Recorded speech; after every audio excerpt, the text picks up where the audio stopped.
ठाण्यातील तरुण पिढीला व्यसनाधीन बनवण्यासाठी मोठ्या प्रमाणावरती अंमली पदार्थाची विक्री करण्यात आलेल्या दुकलीला अंमली पदार्थ विरोधी पथकाने बेड्या ठोकल्या आहेत। त्यांच्याकडून 4 कोटी रुपये किमतींची 2 किलो एमडी पावडर जप्त केली आहे। सोहेल खान राहणारा कोपरी तर रोहित सीतापुरे राहणारा उल्हासनगर आणि राजेश हाडोळे राहणारा कोपरी अशी अटक करण्यात आलेल्या आरोपींची नावं आहेत।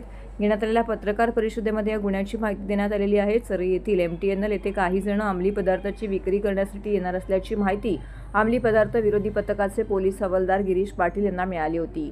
त्या माहितीच्या आधारे 23 मार्च रोजी सापळा रचून सोहेल खान याला ताब्यात घेऊन त्याच्याकडून 1 किलो 56 ग्रॅम आणि रोहित सीतापुरे याच्याकडून 1 किलो 6 ग्रॅम वजनाची एमडी पावडर हा अंमली पदार्थ हस्तगत करण्यात आला असून त्याची किंमत 4,12,40,000 रुपये आहे।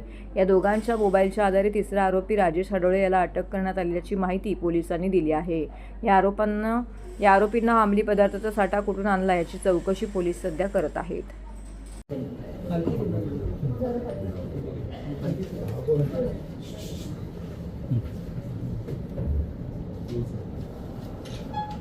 अंमली पदार्थ विरोधी पथकाचे पोलीस हवालदार गिरीश पाटील यांना गोपनीय माहिती मिळाली होती की काही सध्या ठाण्यामध्ये मेफेड्रोन MD हा अंमली पदार्थ विक्रीसाठी येणार आहे।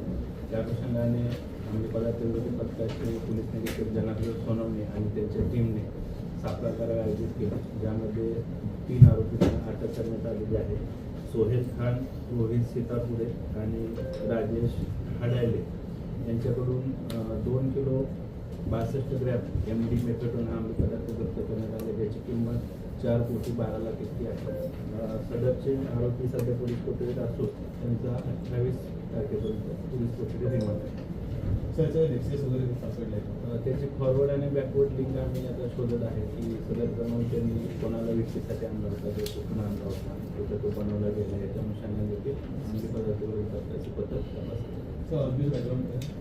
आरोपीचं बॅकग्राऊंड सुद्धा आम्ही सध्या सर्च करत आहे।